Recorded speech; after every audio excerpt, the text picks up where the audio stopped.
Hello, folks, and welcome back to Chris Wyatt Reports. This is Chris in Central Pennsylvania with an update on the ongoing saga or debacle, disaster of electricity in South Africa. Eskom, the ANC Eskom, it's the same thing. South Africa, according to World Bank projections, will have GDP growth of 1.4% for 2023. Is it any wonder? Is it any wonder, given the crisis where 30 to 40% of electricity generation is not available at any given hour of the day throughout the country every day of the year? It's absolutely insane. Now, unfortunately for South Africa, it's a country that needs 6 to 8% annual GDP growth just to alleviate poverty. It will not achieve this with ANC and Eskom load shedding. Now, nearly 2 years ago, the ruling African National Congress decided they'd put out an emergency power tender, but this has largely failed. To date, projects have concluded their financial arrangements, which account for just 7.5% of the 2,000 megawatts of emergency power generation they sought to achieve. That's nearly 2 years ago. Not 1 kilowatt of that power has come to fruition. Only 7.5%. So about 150 megawatts of power has reached a financial agreement to be constructed, but no power has been delivered 2 years on. Karpowership, a Turkish company, back in March of 2021, won the bulk of that emergency power tender for 2,000 megawatts. Karpowership will supply 1,220 megawatts of power to South Africa through their offshore natural gas-fired ships. Now, they're expected to get a decision on their application to proceed with the projects from the country's environmental department by March 7th, nearly 2 full years. Now, the reason why it's taken so long is they need environmental approval and they need to conclude the financial arrangements after that. If that's the case, Karpowership will begin delivering electricity under this agreement within 14 to 15 months. Come again?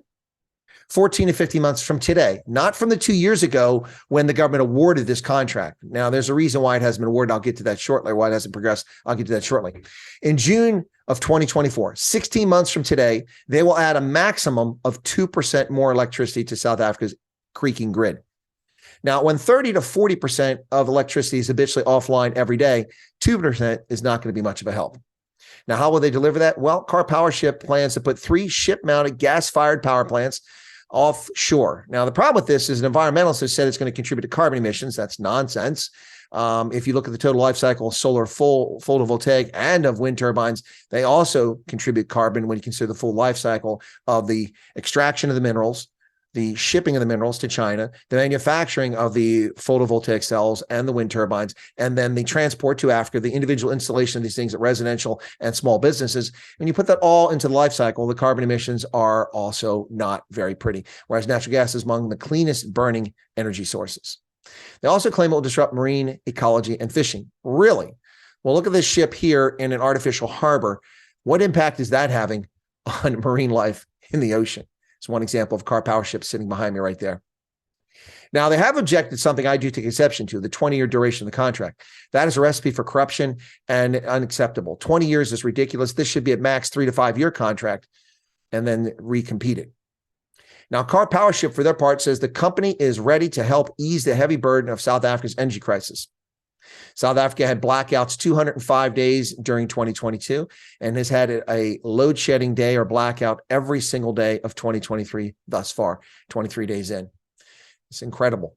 So the bottom line here is at Karpowership, this is an agreement that the government reached in March of 2021, nearly 2 years ago, and not a single spanner has been turned, not a single cable has been hooked up, not a single movement of a ship down to the shore of South Africa to hook it into the grid. Why? Because environmentalists sought to stop this because they claim of carbon emissions, marine ecology being disrupted. Utter nonsense, utter nonsense. They simply want South Africans to freeze and starve to death, and that's really sad.